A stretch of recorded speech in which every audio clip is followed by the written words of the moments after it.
Hola, muy buenos días familia, ya volvemos a estar aquí en la Adopción Masiva, vuestro canal de videoreacciones financieras favorito. En el día de hoy vamos a ver un recopilatorio de todas las locuras y todas las aventuras del señor Donald Trump en sus primeros meses en el gobierno de Estados Unidos. Se ve el taladro. Cosas de la vida. Bueno, como os decía y como reza el título, en este vídeo podréis ver todas las locuras, las aventuras y los conflictos que Donald Trump ha estado teniendo en sus primeros meses gobernando Estados Unidos. Principalmente lo vamos a ver de la mano de Alberto Mera, de un podcast sobre Bitcoin, y Juan Ramón Rayo, reconocido economista español. Creo que entre los dos en este mixto, en este recopilatorio, nos explican bastante bien y nos dan una buena visión periférica del tema de la política económica de Donald Trump. Y bueno, sin más, espero que les guste el mixto. Les recuerdo que les voy a dejar por abajo los capítulos y la línea de tiempo por si quieren saltar a cada uno de los puntos o a cada uno de los temas. Les pido su like si les interesa el contenido y sin más, que entre el vídeo. Tras las primeras subidas arancelarias de Donald Trump, la Unión Europea ha decidido castigar con nuevos aranceles a la economía estadounidense. Qué divertido, el mercado se calienta. Ante lo cual, Donald Trump ha amenazado con establecer aranceles del 200% sobre determinadas exportaciones europeas como el vino. El 200% sobre el vino. Sí, había leído algo, pero madre... ¿Qué tipo de pelea es esta? Estamos entrando en una espiral proteccionista de la que saldremos todos más pobres. Esto del proteccionismo no me está gustando. El grueso de los aranceles de Donald Trump en contra de la Unión Europea entrarán en vigor, si nada cambia hasta entonces, el próximo 2 de abril. Será en ese momento cuando nuestras exportaciones sean gravadas en Estados Unidos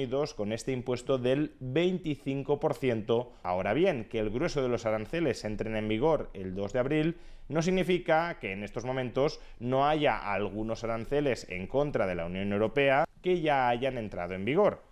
Me estoy refiriendo a los aranceles de los Estados Unidos en contra de las exportaciones europeas de acero y de aluminio. Pues bien, la Unión Europea, en represalia por estos aranceles estadounidenses contra el acero y el aluminio europeo, acaba de anunciar aranceles europeos en contra de Estados Unidos por importe de 26.000 millones de euros. Como nos gusta marear la perdiz. Concretamente se gravarán con un arancel también del 25% exportaciones estadounidenses tan simbólicas como el Bourbon, los pantalones Levi's o las Harley Davidson. Como era perfectamente esperable, Donald Trump no se ha quedado de brazos cruzados en contra de estos aranceles de represalia por parte de la Unión Europea.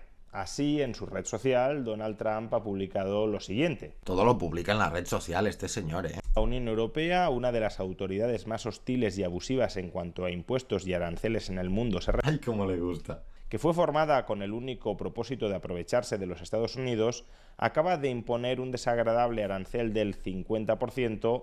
Un desagradable. Al whisky. Si este arancel no se elimina de inmediato, los Estados Unidos impondrán en breve un arancel del 200% a todos los vinos, champáns y productos alcohólicos provenientes de Francia y de otros países de la Unión Europea. Lo que incluye el vino español. Esto será excelente para los negocios de vino y champán en los Estados Unidos. Si la Unión Europea fuera coherente, debería seguir incrementando, a modo de represalia, los aranceles que pesan sobre los productos estadounidenses. Claro que sí, el 400% ahora. Yo entro vino a Estados Unidos y vale el doble, tú entras Harley Davidson y valen el triple. ¡A lo loco! Ante lo cual, Donald Trump volvería a incrementar los aranceles en contra de los productos exportados desde la Unión Europea. El espiral de la muerte. Trata de un ciclo de respuestas arancelarias tremendamente peligroso, porque puede conducir a la destrucción por completo del comercio internacional entre la Unión Europea y los Estados Unidos. Claramente. De modo que convendría plantearse cuál es el mejor camino a seguir por parte de la Unión Europea. Si continuar en esta senda de escalada de aranceles o si por el contrario existen otras estrategias alternativas. La idea detrás de seguir escalando con los aranceles mientras Estados Unidos haga lo propio tiene como objetivo que en algún momento Estados Unidos, Donald Trump, se achante frente a las amenazas de subidas arancelarias de la Unión Europea y, por tanto, acabe dando marcha atrás. ¿Lo vemos complicado? Lo vemos complicado. No digo ni mucho menos que sea imposible que algo así suceda, Pero el éxito de esta estrategia no está ni mucho menos asegurado. Lo vemos complicado. Y los riesgos son muy altos. ¿Los riesgos serían acabar con el comercio? Aumentar los aranceles de la Unión Europea contra Estados Unidos significa que los consumidores europeos de productos estadounidenses van a pagar el pato, van a tener que pagar muchos más impuestos si quieren comprar productos desde los Estados Unidos. Vamos a tener que pagar mucho más precio por producto, vamos a ser claros. Esto es divertidísimo, voy a invertir en el chocolate. El café no, que ya está muy alto. Vamos, que subir nuestros aranceles es una forma de infligirnos daño a nosotros mismos para, de rebote, causarle daño a los Estados Unidos. Lo peor de todo es que puede terminar siendo un daño absolutamente estéril, por cuanto no conduzca a un desarme arancelario mutuo, que es a lo que deberíamos aspirar. Es decir, que deberíamos aspirar a no estar discutiendo. Nueva jornada negra en la bolsa como consecuencia de las cada vez más disparatadas declaraciones del presidente de los Estados Unidos, Donald Trump. Madre mía, este señor no para. Está copando todos los noticieros. No da abasto a que hablen de otra cosa. Tercera jornada bursátil negra en lo que ya constituye la peor racha de 3 días desde la Gran Depresión de los años 30 del siglo pasado. Madre mía. ¿Y a qué se debe el desplome bursátil de hoy? A Donald Trump. Todo se debe a Donald Trump. ¿Qué está pasando? Si empezamos a mirar a Xi Jinping, como se llame el chino. Pues a unas nuevas declaraciones de Donald Trump en las que, en lugar de tratar de reconfortar a los mercados, ha buscado deliberadamente rematarlos. En primer lugar, le han preguntado a Donald Trump si existe algún umbral de caída de la bolsa a partir del cual comenzará a preocuparse y a rectificar su política económica. Nah, él que le importa. Y su respuesta ha sido que no, que en ocasiones los mercados tienen que tomarse una medicina amarga para cumplir con los objetivos de política económica. Amarga. Pain in the market. At some point, you're unwilling to tolerate this idea of a Trump put. Is there a threshold? I think your question is so stupid. I mean, I think it's I don't want anything to go down, but sometimes you have to take medicine to fix something, and we have such a horrible. We have been treated so badly by other countries because we had stupid leadership that allowed this to happen. Claro, si tú les dices a los inversores que te despreocupas por entero de si los mercados siguen cayendo y que vas a seguir aplicando esa política que los está hundiendo, Pues todos nos asustamos y sacamos nuestro dinero corriendo. Mira tú. pues entonces la desbandada se agrava. Pero ni siquiera esto ha sido lo más preocupante de las recientes declaraciones de Donald Trump. Lo verdaderamente grave es que Donald Trump ha suprimido cualquier horizonte a corto o medio plazo de resolución de esta guerra comercial unilateral planteada por el republicano. ¿Y por qué? Y es que hay muchas personas que esperaban que toda esta parafernalia arancelaria de Donald Trump tuviese como propósito oculto negociar con otros países para eliminar recíprocamente los aranceles. Ah, sí, es verdad. Yo había escuchado un par de veces ya esta teoría. Y si esto fuera así, puede que en muchos casos estuviéramos bastante cerca de la conclusión de esta guerra arancelaria. Ahora resulta que no va a ser así. No en vano, durante este fin de semana han sido varios los países que han telefoneado a Donald Trump para decirle que están de acuerdo con eliminar todos sus aranceles contra los Estados Unidos a cambio de que Estados Unidos haga lo propio. Ah, que no lo habíamos pensado nosotros, sino que lo habían pensado hasta los países. Elon Musk abogaba por establecer una zona de libre comercio entre Estados Unidos y la Unión Europea. Todo lo cual sería muy positivo si de verdad esas fueran las intenciones de Donald Trump.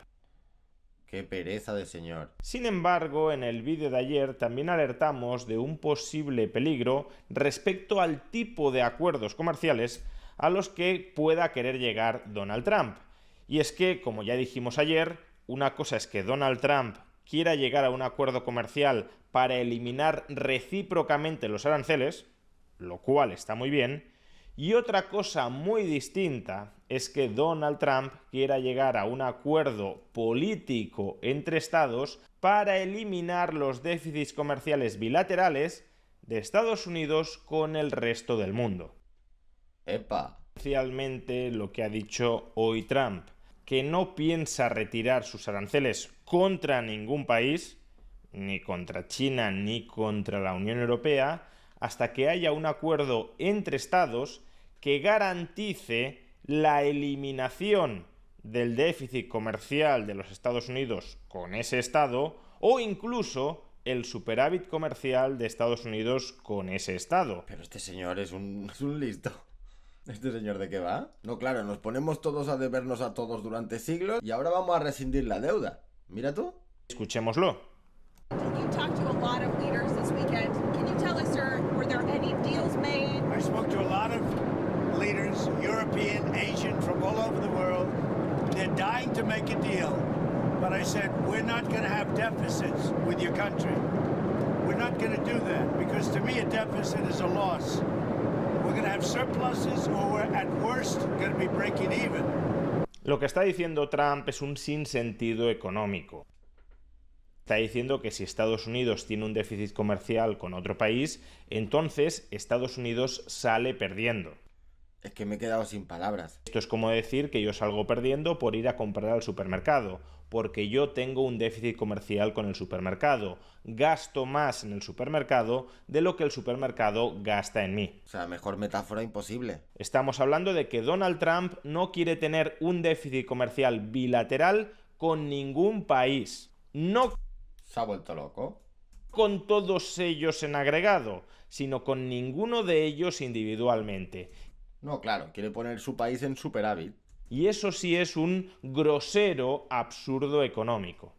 En esencia es pretender que, por ejemplo, la Unión Europea nos obligue a los ciudadanos europeos, ya sea directamente o a través del presupuesto público, a importar mucho más desde los Estados Unidos. Pero es que en realidad la propuesta de Trump todavía es peor, porque no solo quiere alcanzar equilibrio comercial bilateral con cada uno de sus socios comerciales, sino que incluso está exigiendo reparaciones por los déficits comerciales históricos. De verdad, este señor tiene que dejar los bocadillos de pollo. Es que me estoy volviendo fanático a SS Conexión. Mierda, qué lore tan divertido. Bueno, nada que ver. Que deje los bocadillos de pollo a este señor que no le están sentando bien. Europe's treated us very badly.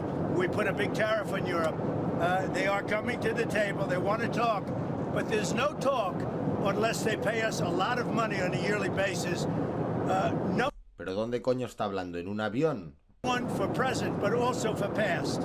Because they've taken a lot of our wealth away, and we're not going to allow it to happen. Vamos, que el contribuyente europeo le tendría que pagar al Tesoro estadounidense reparaciones por todo lo que supuestamente le debe a los Estados Unidos. Más bien al revés. Si Estados Unidos nos ha comprado mucho más de lo que nos ha vendido, quien está endeudado con nosotros, porque ha dispuesto de bienes que hemos producido nosotros y todavía no nos los ha pagado, es Estados Unidos. Bueno, en definitiva, la locura macroeconómica del momento. Cierre total de facto del comercio entre Estados Unidos y China.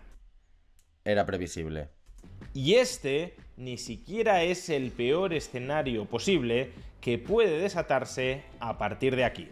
Ah, ¿no?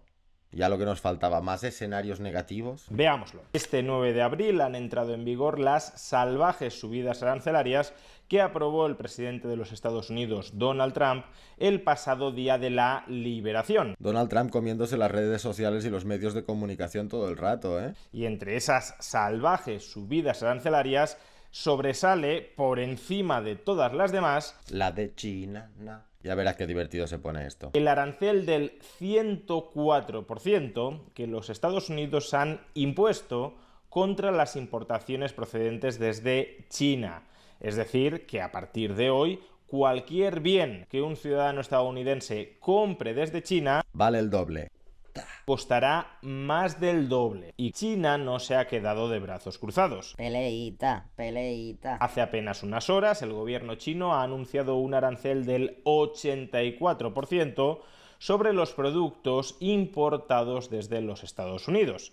Es decir, que a partir de hoy, cualquier producto que un chino adquiera desde los Estados Unidos costará prácticamente el doble que antes. Bueno, un 20% menos. En realidad los chinos no se han pasado tanto, ¿no? Bueno, se han pasado un huevo, pero quiero decir que no se han pasado tanto como Donald Trump. Y después de esta represalia de China en contra de los Estados Unidos, desde luego también cabe esperar que Donald Trump vuelva a hacer lo propio. Es decir, que en los próximos días Estados Unidos anuncie un arancel adicional del 30, del 40, del 50, del 80% sobre las importaciones chinas, de tal manera que el arancel efectivo de Estados Unidos contra China se iría al 150 o incluso al 200%, a la espera, por supuesto, de que China vuelva a subir los aranceles después de esta represalia estadounidense. Sí, ya lo entendemos. Peleilla arancelaria. A efectos prácticos, por tanto, ya no deberíamos seguir hablando de guerra arancelaria entre Estados Unidos y China. Más bien, habría que empezar a hablar de embargo comercial recíproco entre Estados Unidos y China. Suena peor. A efectos prácticos, el gobierno de los Estados Unidos les ha prohibido a las empresas chinas vender en Estados Unidos y, a su vez, el gobierno chino les ha prohibido a las empresas estadounidenses vender en China. En el año 2024, Estados Unidos exportó a China 150.000 millones de dólares. Y a su vez, China exportó a Estados Unidos alrededor de 440.000 millones de dólares. Fíjate tú, los chinos exportando 4 veces más dinero, Y todo hay que tenerlo en cuenta. Seguramente las exportaciones chinas sean bastante más económicas que las exportaciones estadounidenses. Vaya que por lógica son muchísimas más. Por tanto, si no hay una desescalada arancelaria, estos flujos comerciales se van a perder. La madre, 500.000 millones de dólares de flujo comercial. ¿Y dónde van a comprar esa gente? Pequeños empresarios estadounidenses que de la noche a la mañana van a ver cómo se quedan sin 150.000 millones de dólares en ventas, a menos que consigan recolocar esa producción en otros mercados, internos o externos, pero eso no es algo automático, y a su vez habrá empresas chinas que se quedarán sin vender 440.000 millones de dólares a los Estados Unidos. No solo eso, porque si el que te estaba comprando obtenía mucho valor con esa compra, el que deja de comprar también pierde. Claro, deja de poseer esos bienes necesarios. Las empresas estadounidenses que importaban inputs desde China y que fundamentaban su modelo de negocio y su ventaja competitiva en poder comprar esos inputs a ese determinado precio, eso de pensar que como Estados Unidos solo vende 150.000 millones de dólares a China y China en cambio vende casi el triple a los Estados Unidos, la que va a perder netamente de este cierre del comercio internacional va a ser China, es una conclusión potencialmente muy errónea. No, claro, se entiende perfectamente que hay miles de empresas estadounidenses que están usando el mercado chino para poder beneficiarse en sus propios negocios en Estados Unidos, claro. Porque, repito, no solo pierde el que deja de vender, sino también el que deja de comprar y el que basaba su ventaja competitiva en esas compras que a partir de ahora le han prohibido seguir haciendo. Las disrupciones en las cadenas globales de valor de este cierre del comercio internacional entre China y Estados Unidos pueden ser brutales, pero ni siquiera pensemos que este es el peor escenario posible. Ahora sí viene. ¿Cuál es el escenario que va a hacernos llorar los ojos? La cosa, a partir de aquí, puede seguir degenerando. ¿Y cómo puede degenerar? Pues primero, y quizá no el escenario más probable, pero desde luego un escenario que puede acabar dándose, si esta misma situación se repite no ya entre Estados Unidos y China, sino entre Estados Unidos y la Unión Europea.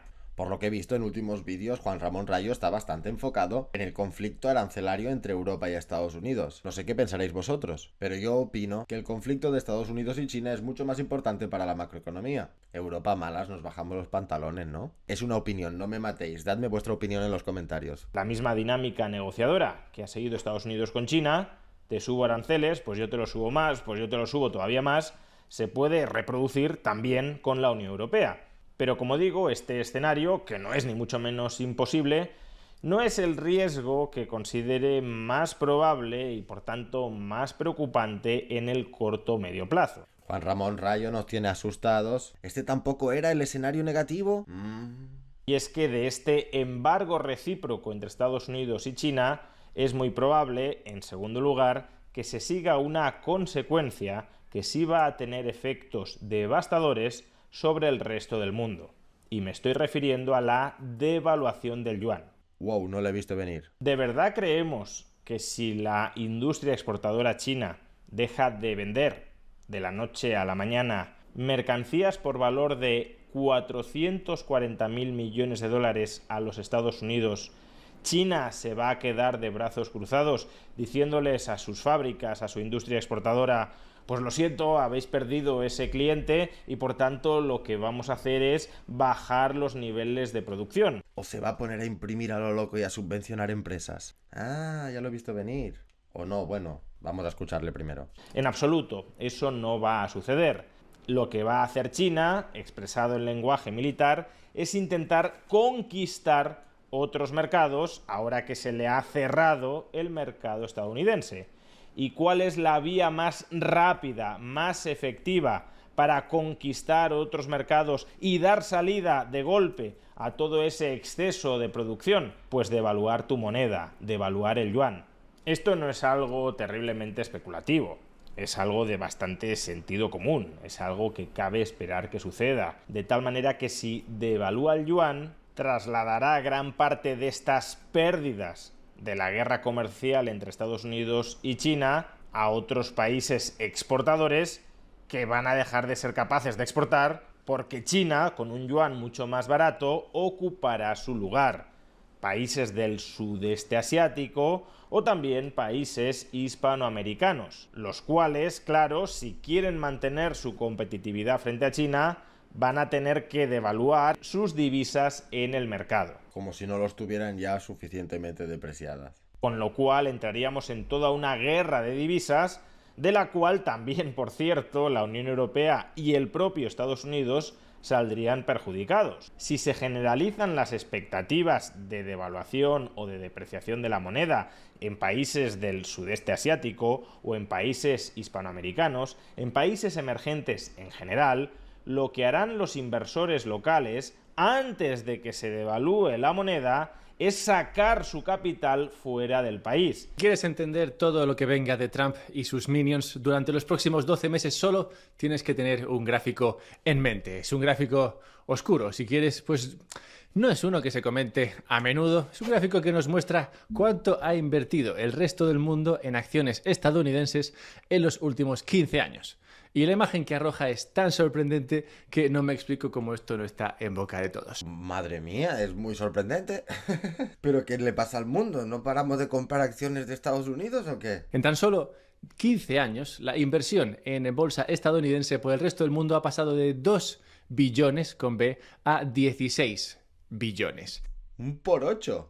Bueno, ya lo decía la gráfica. Más de una década de excepcionalidad americana, una época en la que todo el mundo compra Estados Unidos, y de eliminación proactiva de cualquier atisbo de fuego en los mercados. Una situación, claro, que ha motivado la entrada incesante de capitales por el resto del mundo que venden productos, bienes, servicios a Estados Unidos, obtienen dólares y se compran sus empresas o acciones en sus empresas. Y esto han colocado al planeta entero en una posición extremadamente delicada frente a los Estados Unidos. Y es que mientras todos están atentos a ver qué pancarta nueva arancelaria han impreso en la papelería de la esquina, los mercados globales están colapsando. Esto es, todo cae a la vez. La crisis es ya comparable a la de 2008 y 2020, con la diferencia de que esta viene dada por un par de tweets y unos aranceles calculados por la versión gratuita de ChatGPT. Ya no ha hecho falta ni colapso inmobiliario, ni bicho, ni nada de nada. Lo que arroja una lectura que a cada hora que pasa debe ser más clara para las principales economías del globo, incluida la americana. Y es que Trump tiene en su mano destruir los sistemas financieros y de pensiones, lo que en un mundo de viejos equivale a que tiene el control de las elecciones en todo el planeta.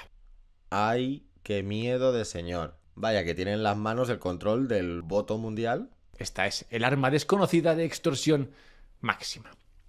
Partiendo del gráfico mostrado al comienzo, me he dedicado a calcular cuál es el peso de la bolsa americana en los fondos de pensiones de las principales economías. Coño, gracias, Alberto. y qué impacto podría tener una caída fuerte de su precio. La crisis de Estados Unidos no es una crisis comercial, por mucho que solo se hable de esto, es, sin embargo, principalmente y ante todo una crisis fiscal.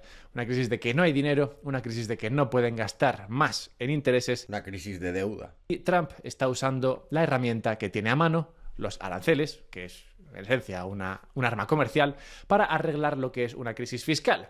Lo bueno, para él, es que está demostrando que los aranceles tienen la capacidad de obligar al resto del mundo a negociar. Bueno, los aranceles te dan ese privilegio si eres Estados Unidos, que le estás vendiendo al mundo entero y el mundo entero necesita de tus exportaciones e importaciones. Bueno, vendiendo y comprando al mundo entero, claro. Porque ahora imagínate que España, y todavía España es grande, pero ahora imagínate que un país más chiquitito con unas exportaciones menos importantes le da por poner esos aranceles al mundo y lo que hace es encerrarse, le deja al mundo de comprar y de vender. Ya hemos visto que el mundo tiene un montón de dinero invertido en Estados Unidos, pero Demasiado. ¿cuánto está en fondos de pensiones tanto públicos como privados?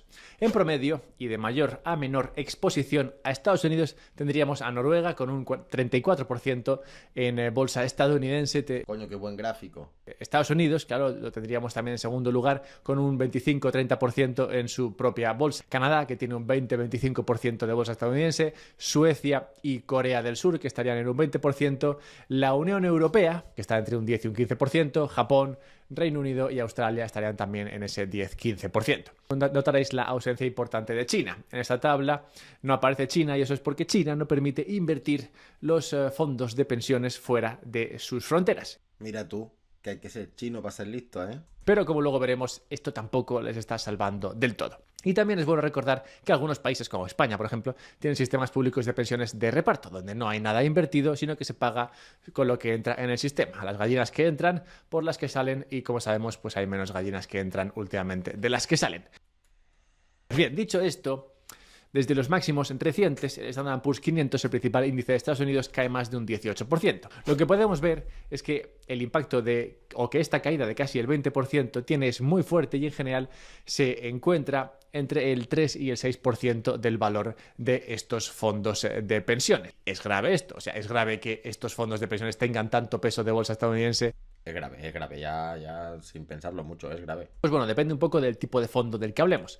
Los fondos privados tienen menos riesgo de insolvencia, pues trasladan el riesgo y las caídas directamente a sus afiliados. Y el riesgo más alto lo encontramos, no obstante, en las pensiones públicas, ya que los compromisos aquí están garantizados y una pérdida significativa del valor de los activos que tienen en cartera implicaría un déficit entre los activos que tienes y las obligaciones futuras. Vaya, que estamos jodidos, que hay que negociar con el señor ese loco. Imagínate que tienes a un montón de fondos de pensiones que están invertidos en Estados Unidos, que ven cómo la bolsa cae un 20% y que eso tiene un peso o tiene un impacto en sus fondos del 4, 5, 6, en algunos casos 7% y les obliga a vender. Pues claro, esas ventas obviamente castigarán todavía más al mercado, obligando a otros a vender. O sea que Trump no solo está presionando a los mercados con aranceles, sino que la propia caída de la bolsa también ayuda a la presión que éste ejerce contra otros estados. Y esto también está afectando a los bancos de todo el mundo. En Asia, por ejemplo,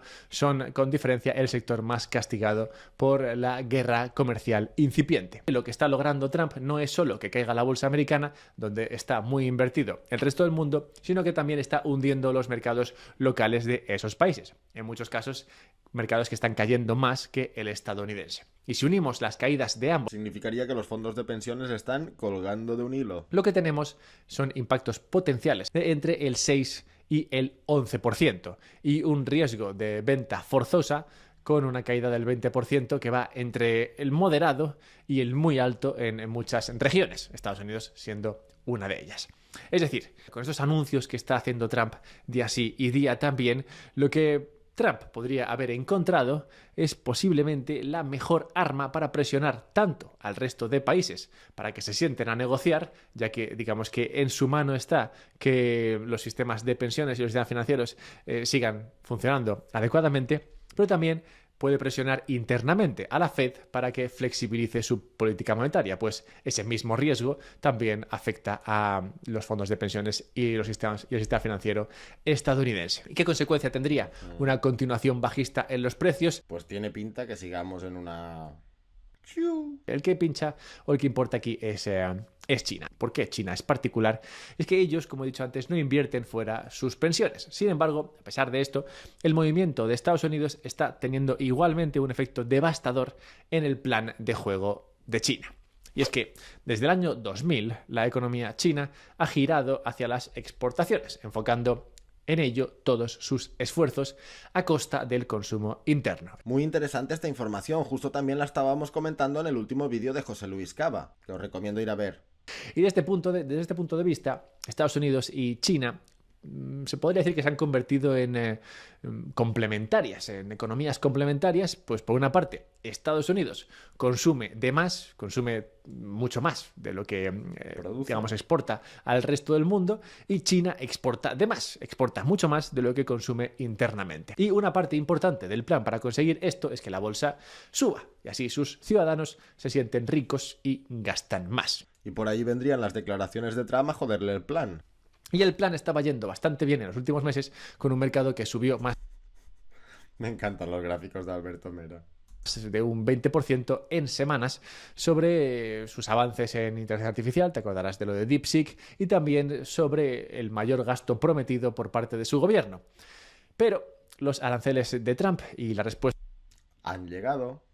de China de contraatacar subiendo sus aranceles propios ha provocado una bajada tremendamente fuerte en días, básicamente retrocediendo todo lo que había ganado en estos últimos meses. Esto es, por tanto, emocionante. Puede acabar tremendamente mal, pero es excitante vivirlo. Y se abren en esta situación, o en este punto, 3 escenarios principales que necesitamos abordar. El primer escenario es que el mundo ceda directamente ante lo que sea que quiere Trump. ¿Qué es lo que tiene pinta que está pasando? Realmente eso que quiere Trump no está demasiado definido y se podría decir que se irá viendo en función de cómo vayan las distintas negociaciones. Este escenario me parece, sinceramente, el menos probable en el corto plazo. Por tanto, veamos el segundo escenario, uno en el que abundan las negativas a negociar. Negativas a negociar por parte de todos.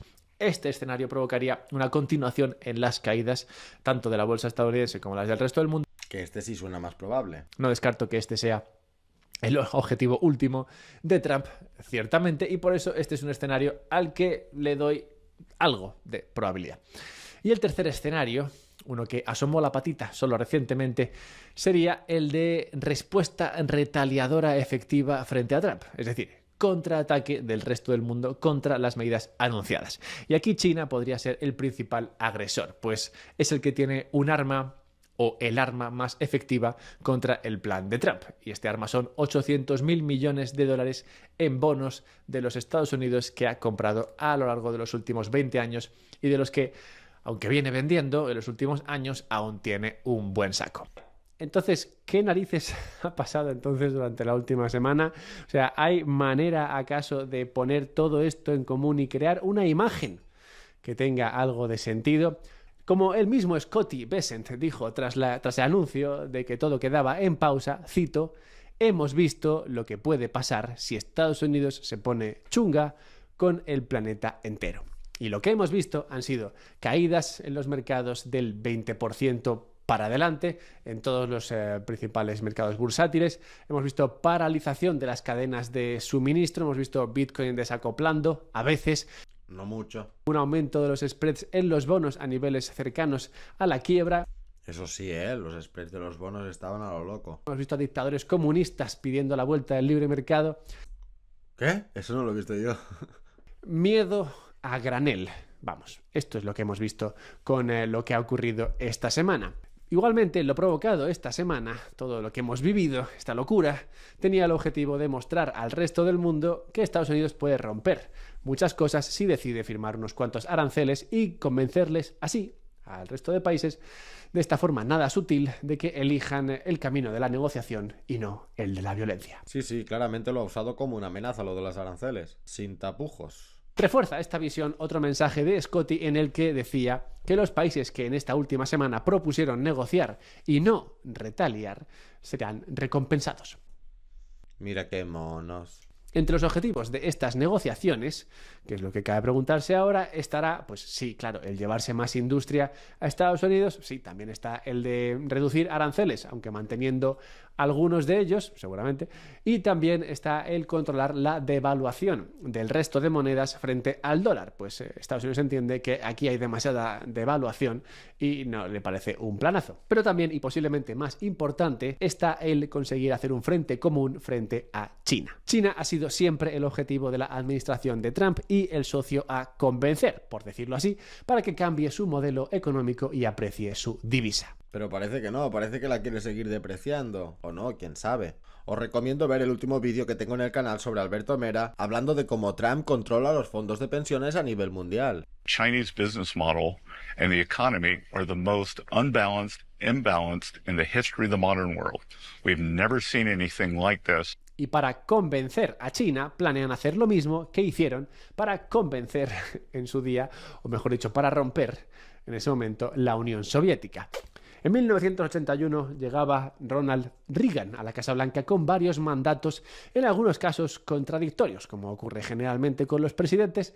Concretamente, Ronald llegó con la promesa de reducir el gasto público, pero también de hacer frente a la Unión Soviética. Así, en contra de lo que una agenda de ahorro parecería pedir, Reagan ordenó inmediatamente aumentar el gasto en defensa y hacerlo de forma sostenida durante todo su mandato, que se alargó hasta finales de los años 80. El objetivo de esta medida, como explicaba Scotty en una entrevista, fue siempre el de forzar a la URSS a elevar su propio gasto, para no perder, digamos, comba frente... ¿Me vas a decir que no son buenos los gráficos de Alberto Mera? Las dos líneas violetas. Entra Reagan, la URSS caput. Ay, Dios. Así, ese mayor gasto militar estadounidense provocó un mayor gasto militar de la Unión Soviética para de esta manera lograr gripar su economía, obligándoles a cambiar su modelo económico, lo que finalmente consiguieron en 1989, cuando cayó el muro de Berlín y la Unión Soviética empezó a autodestruirse. Scotty llamaba a esta estrategia escalate to de-escalate, irónicamente una táctica que inventaron los soviéticos y que viene a decir básicamente que tú metes mucha caña, escalas mucho el problema, lo haces todo lo grande que puedas y luego vas desescalando el problema. Y esto realmente, o esta táctica, digamos que se está pareciendo mucho a lo que está haciendo el señor Trump con los aranceles. Esos incrementos en los aranceles apuntan a ello. Y la tesis sería esta. Como China es más dependiente de las exportaciones a Estados Unidos de lo que es Estados Unidos frente a China, es decir, como China tiene un modelo de negocio, un modelo económico actual que depende en gran medida de las exportaciones que hace y su principal comprador es Estados Unidos, aunque Estados Unidos no se queda corto, esto coloca a China en una posición en la que se vería claramente muy castigado si esos aranceles se llevan a niveles, pues eso, del 100% en adelante. Que ya es donde han dicho que los iban a poner. Esta guerra, que eleva mutuamente los aranceles, hará daño claramente a los dos, a Estados Unidos también, pero a China más. Y así es como querrían obligar a cambiar a China su modelo económico. Así es como pretenden tratar de gripar la economía china, como en su día griparon la economía soviética. Cito a Scotty: China necesita equilibrar su economía fortaleciendo su consumo interno. Es decir, China necesita, en la opinión del secretario del Tesoro de Estados Unidos, girar su economía de la exportación donde está ahora, dejar de devaluar su divisa para hacerse más atractivos y dedicarse mejor a hacer todo lo contrario para incentivar el comercio interno, que suba la bolsa china y que a los inversores chinos les dé más por comprar bienes y servicios chinos. Para reforzar el consumo interno de China. Obviamente, China no va a hacer lo que le digan así porque sí, y de ahí toda esta parafernalia, de ahí toda esta movida para tratar de forzar la mano de China. Interesante teoría. Interesante para mí es el efecto que estas negociaciones puede tener en los distintos activos, en particular Bitcoin. ¿A dónde veníamos nosotros? Este conflicto puede ser épico en este sentido. 3 son los posibles escenarios más relevantes. Alberto, ¿siempre nos traes 3 posibilidades o qué? Céntrate, tienes que hacer como José Luis Cava, que se lanza a la piscina. No, es broma, sigue con tu contenido que me encanta.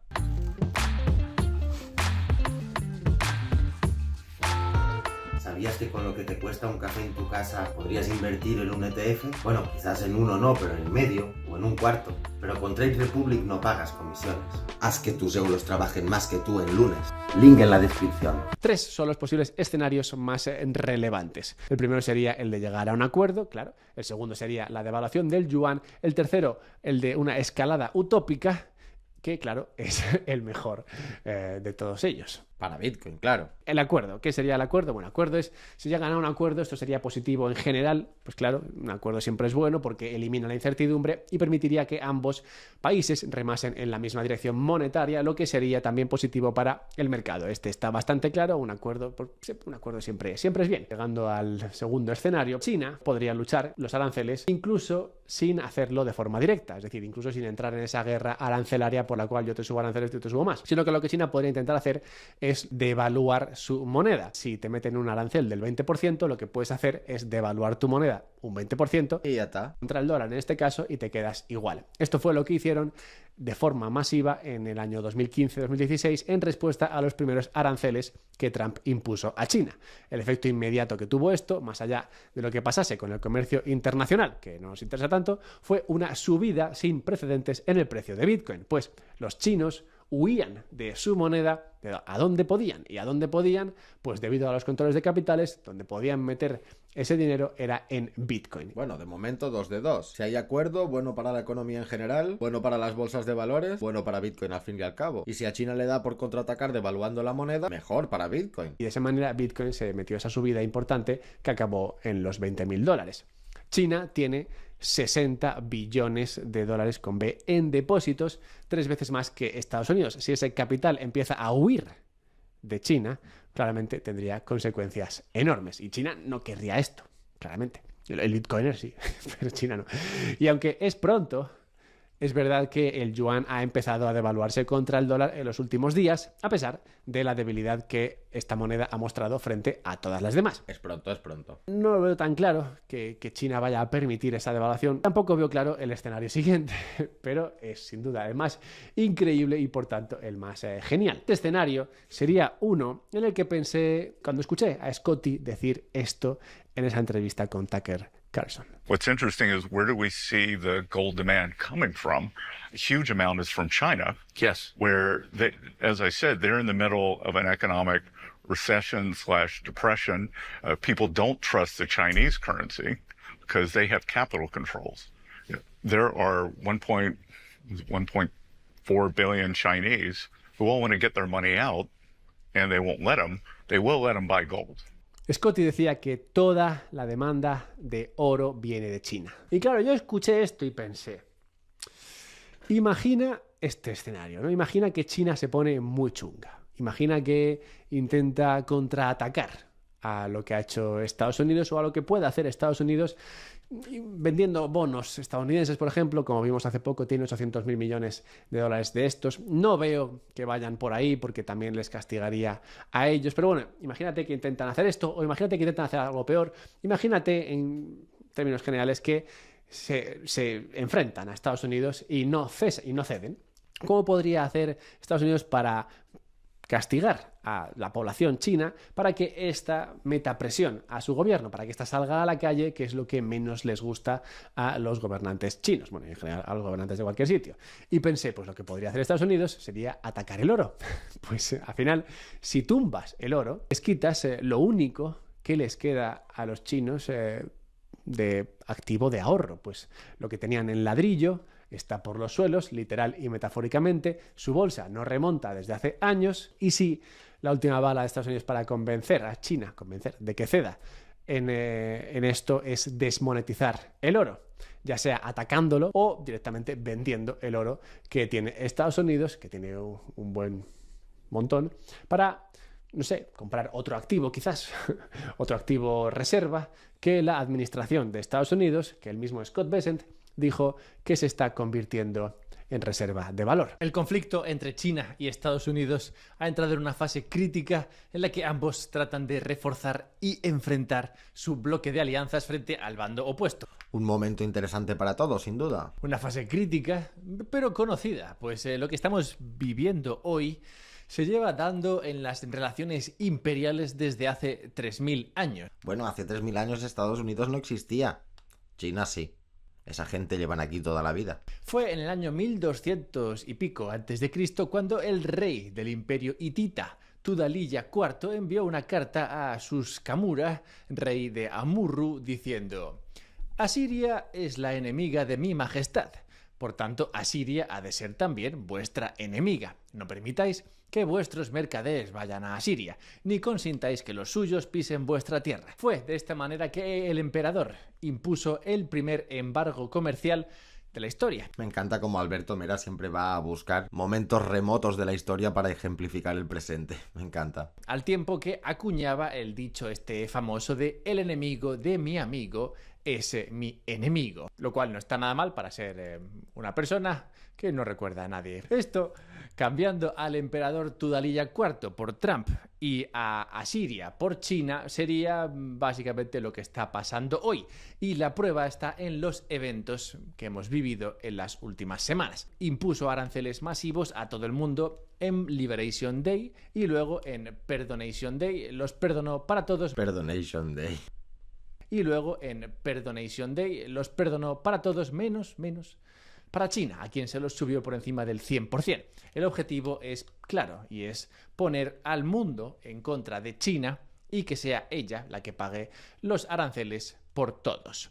Les está diciendo aquello de no consintáis que sus mercaderes chinos pisen vuestras tierras y si acuden, pues oye, que paguen un arancel. ¿Y cuál es la respuesta ante todo esto de Xi Jinping? Irse de viaje. Xi apareció primero en Vietnam, donde estuvo visitando al presidente To Lam, a quien urgió a crear un frente unido contra los aranceles de Trump. Irse de viaje a hacer amigos. A China y a Vietnam les une la amistad de tener hobbies parecidos, como el de practicar el capitalismo al estilo asiático. Y además son un país, Vietnam, a través del cual China consigue enviar mucha mercancía al resto del mundo, algo que ha crecido enormemente en los últimos años con todo lo ocurrido con Rusia, Ucrania, aranceles y demás. Luego hizo lo mismo en Camboya y en Malasia, mandando un mensaje claro a Trump: tú quieres poner al mundo en contra de China, bueno, pues yo también puedo ser persuasivo.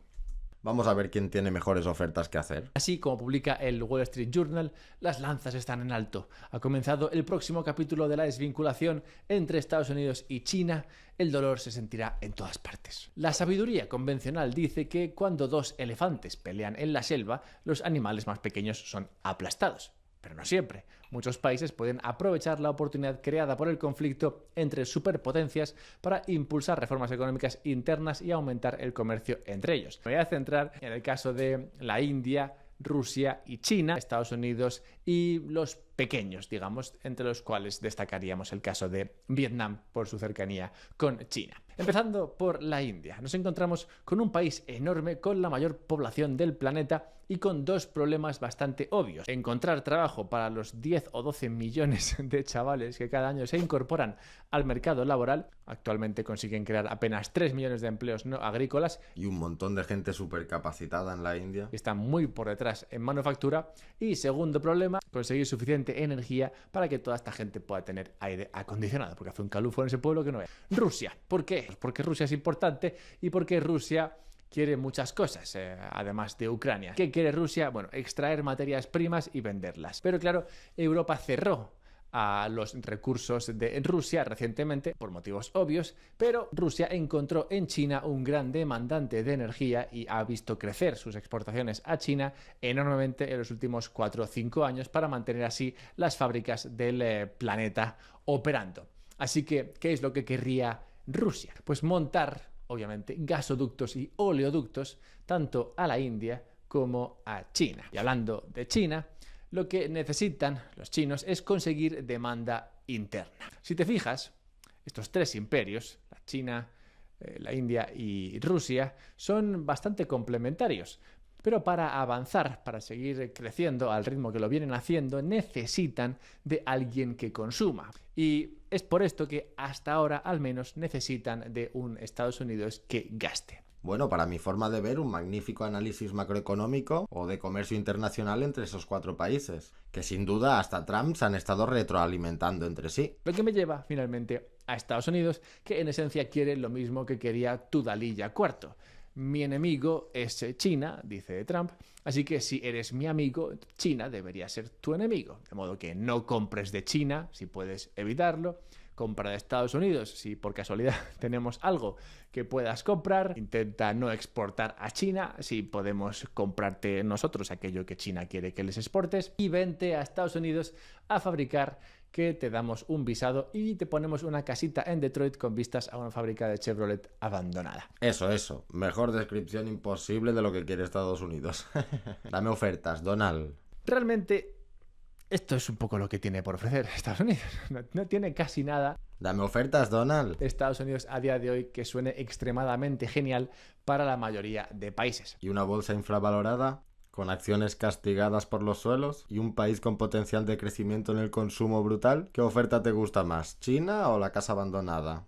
Casi nada. Pues Estados Unidos sí que tiene algo que nadie más tiene. Veo venir que Alberto puede llevar el discurso de este vídeo hacia una postura más pro Estados Unidos que pro China, pero yo sin duda creo que tiene bastante más potencial China, por lo menos potencial de crecimiento. Es solo mi opinión, no me matéis, dejadla vuestra en los comentarios. Pero digo casi nada, pues Estados Unidos sí que tiene algo que nadie más tiene, que son dólares para gastar y dólares para controlar, el anillo de poder del siglo XXI. El gasto o el no gasto de Estados Unidos le ofrece mucho control a Estados Unidos frente a todos. Si decide, por ejemplo, gastar en general, como viene haciendo en los últimos 10-15 años, puede ayudar a mantener el modelo de negocio de un país netamente exportador como puede ser China, pero también Vietnam y países que se manejan en esa línea. Y si decide, por otra parte, invertir en energía, podría ayudar a la India al tiempo que perjudica a Rusia. De modo que todo está en qué decide Estados Unidos gastar y en dónde decide no gastar. Siempre Estados Unidos manipulándolo todo por culpa del dólar comercial. Pero el dólar también es poderoso porque todo el mundo se endeuda en dólares. No es posible, y mira que lo he intentado, encontrar una cifra exacta de cuál es el porcentaje total de deuda global emitido en dólares. ¿No te parece brutal eso? ¿Cómo puede ser que no se pueda encontrar? Es decir, ¿quiénes están emitiendo en dólares cuando su moneda puede no ser el dólar? ¿Cuánta deuda se emite en dólares en Europa? ¿Cuánta deuda se emite en dólares en África? En Estados Unidos, obviamente toda, en Sudamérica y en Asia. Y las estimaciones dicen que estaría más o menos entre el 50 y el 70% del total, lo que vendría a decir que muy probablemente la mayoría de la deuda que sale al mercado año a año está en dólares. Y si el dólar sube, literalmente quiebran a medio mundo. Por esto, cuando el dólar baja, los países emergentes tienden a hacerlo extremadamente bien. Y todo el capital riesgo, claro. El mundo quiere que el dólar baje. Y este es un punto que juega a favor de Estados Unidos en sus negociaciones, pues prometer un dólar bajo, es decir, ir a Vietnam, ir a estos sitios y decir, oye chicos, tranquilos, que el dólar va a estar bajo de aquí a los próximos 10 años, es algo que seguramente te ayuda a conseguir votos, a conseguir adeptos, pues a los Vietnams del mundo y tantos otros que se endeudan en dólares, les viene bien que el dólar esté y vaya a estar bajo. ¿Qué se puede hacer ante esto? Esto decir, por tanto, que Estados Unidos ganará las negociaciones consiguiendo que el mundo dé la espalda a China. Seguramente no. No. Porque también tiene China algo que ofrecer. Y lo que tiene que ofrecer, o tiene por ofrecer China, es que puede incrementar enormemente el gasto, su gasto interno, para compensar lo que a día de hoy Estados Unidos está demandando. Y también otra cosa que puede ofrecer China y que no puede ofrecer Estados Unidos es llevar sus fábricas, pues Estados Unidos no las tiene, llevar sus fábricas a países como, por ejemplo, la India, donde tienen exceso de mano de obra. Es decir, que China podría ayudar a los países a aumentar sus industrias manufactureras y además, si incentiva su consumo interno, podría comprar toda esa producción. ¿A quién no le va a gustar? Y van allí con sus fábricas, entonces pues esa gente tendrá donde trabajar.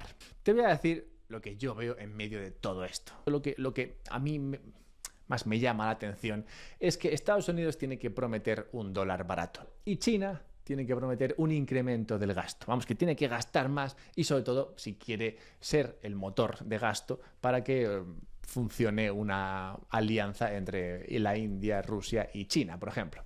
Vamos, que lo que se ve es que las dos potencias principales del mundo tienen que gastar. Es que, claro, si los dos se ponen a gastar, me lleva a pensar que poco a poco todo apunta a que la incertidumbre irá bajando y lo que irá subiendo será aquello que tiende a subir cuando todo el mundo gasta dinero. El capital riesgo, Bitcoin, las acciones. Ahora mismo Bitcoin está en 90.000, y yo no digo más.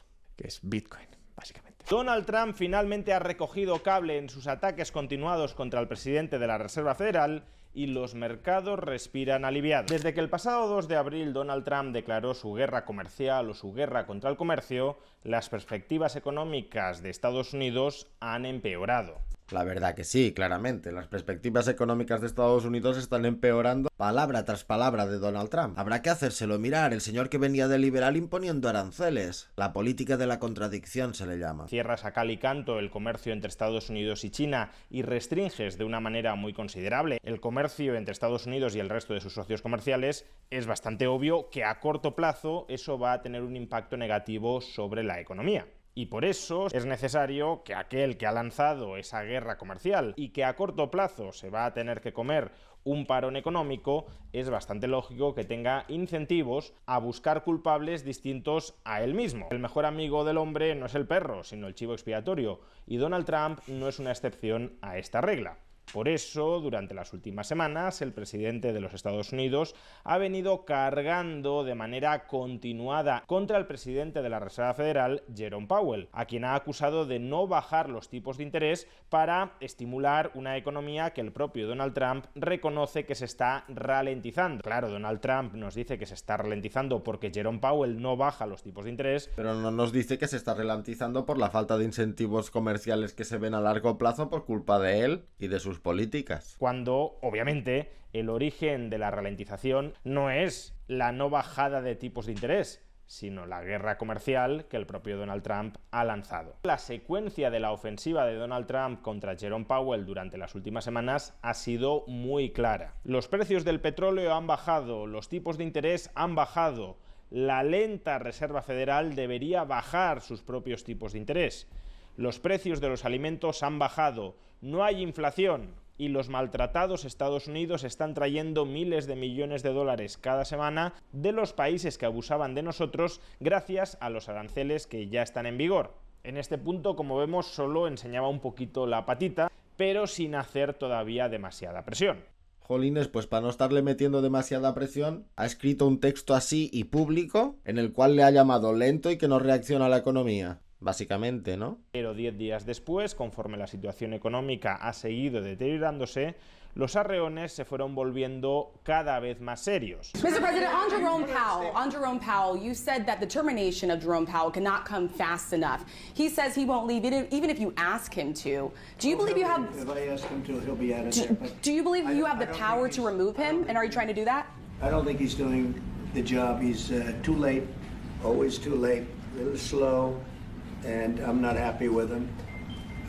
I let him know it, and if I want him out, he'll be out of there real fast, believe me. Vamos, que aquí ya le está enseñando la puerta. Le está diciendo que no me gusta el trabajo que has hecho, que estoy muy descontento contigo y que si te pido que te vayas, te vas a tener que ir. Kevin Hassett, el director del Consejo Económico Nacional de Donald Trump, afirmó que estaban estudiando las formas de poder echar a Jerome Powell de la Reserva Federal. Going off my colleague's question, do you think firing Jay Powell is an option now in a way that it wasn't before? The president and his team will continue to study that matter. La Reserva Federal es estatutariamente independiente del gobierno federal estadounidense. No olvidemos que fue el propio Donald Trump quien en su primer mandato nombró a Jerome Powell presidente de la Fed. Pero bueno. Dejando eso de lado, por mucho que ahora se arrepienta de haberlo nombrado, no puede echarlo simplemente porque Jerome Powell no está aplicando la política monetaria que a Donald Trump le gustaría que se aplicara. Y la cosa no terminó aquí. Donald Trump publicó el siguiente mensaje en su propia red social: mucha gente está reclamando recortes preventivos en los tipos de interés. Con los costes de la energía muy bajos, con los precios de los alimentos sustancialmente más bajos y la mayoría de otras cosas en una tendencia a la baja, ahora mismo hay casi cero inflación. con todos estos costes tan claramente a la baja como ya predije que sucedería, no hay riesgo de inflación. Es un gurú. Pero sí puede haber una desaceleración de la economía, a menos que el señor muy tarde, en referencia a Jerome Powell... El señor muy tarde le llama. Ay, la madre que lo parió. No me diréis que ese señor no es un escándalo. Un gran perdedor, baje ya los tipos de interés. La eurozona ya ha bajado 7 veces los tipos de interés. Powell siempre ha sido el señor demasiado tarde, excepto durante el periodo electoral, cuando bajó los tipos de interés para ayudar a Sleepy Joe y después a Kamala. ¿Cómo le funcionó eso? Por tanto, el enfrentamiento entre Donald Trump y Jerome Powell por la política monetaria que autónomamente estaba decidiendo este último parecía un enfrentamiento total e irreversible. Pues bien, estos ataques de Donald Trump en contra de la Reserva Federal no gustaron demasiado a los mercados financieros. ¿El Tesoro y la Fed discutiéndose? ¿Qué les pasa? ¿Que tienen que levantar la economía americana, hombre? No solo las bolsas cayeron durante esos días en los que el gobierno de Donald Trump estaba atacando a Jerome Powell, sino que cayó hasta el oro. Sino que también el dólar se debilitó. Estas caídas de los mercados financieros no debieron de gustar demasiado a Donald Trump y a su equipo económico, y ayer Donald Trump recogió cable en contra de Jerome Powell. ¡Ay, Donald! Ayer Donald Trump lanzó 3 mensajes que han calmado y entusiasmado a los mercados. Primero, no tiene ninguna intención de echar a Jerome Powell. Segundo, no sería un drama si Jerome Powell no baja los tipos de interés. Vaya, que se ha bajado los pantalones en las dos cosas. Eso es un derrape en toda regla. Por tanto, la interpretación más intuitiva de lo que está haciendo Donald Trump en estas recientes declaraciones es recoger cable con respecto a todo lo que dijo anteriormente. Y bien que hace, según mi opinión por lo menos. Los mercados se lo han explicado a golpes de precio. Si es verdad que la economía se está desacelerando con fuerza, y si esa desaceleración procede de la subida de los aranceles decretada por Donald Trump y no de que Jerome Powell no haya bajado los tipos de interés, hasta ahí estamos todos de acuerdo, pues entonces al propio gobierno de Donald Trump le podría interesar que Jerome Powell no baje los tipos de interés para cuando se manifieste la desaceleración de la economía poder echarle la culpa. Pues sí, tiene pinta que esa pueda ser una buena excusa para Donald, lo que daría espacio a la interpretación de que a los mercados estadounidenses todavía les puede quedar tramo a la baja, aunque solo es una interpretación. Bueno, familia, hasta aquí hemos llegado con este pedazo de recopilatorio y análisis de todo lo sucedido en los últimos meses en la carrera de Donald Trump en la presidencia. Me encantaría saber qué opinan ustedes en los comentarios. Si habéis llegado aquí hasta el final después de una hora de video reacción, os pido de corazón que os suscribáis y que os paséis por los canales de Juan Ramón Rayo y Alberto Mera a echarle un vistazo que seguro que les interesará. Y bueno, sin más, hasta un próximo vídeo.